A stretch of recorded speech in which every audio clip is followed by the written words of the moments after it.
সোনামুড়ায় 11,000 ভোল্টের বিদ্যুৎ লাইনে স্পর্শ লেগে গুরুতর জখম এক গৃহস্থ। ঘটনাকে কেন্দ্র করে বিদ্যুৎ দপ্তরের ভূমিকা নিয়ে উঠছে বড় প্রশ্ন।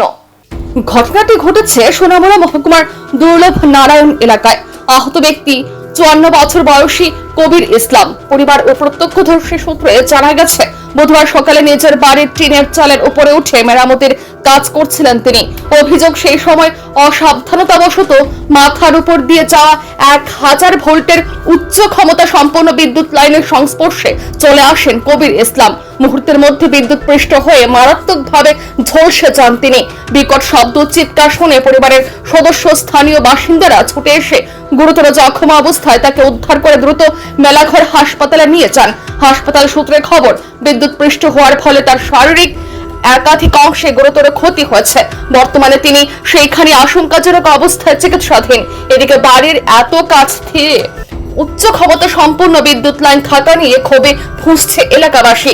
তাদের অভিযোগ, বিদ্যুৎ দপ্তরের গাফিলতির কারণে এই দুর্ঘটনা ঘটেছে।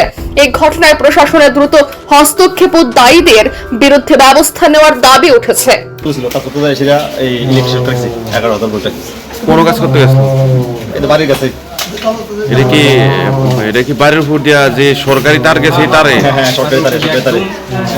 সালার লগে লগে লাগে।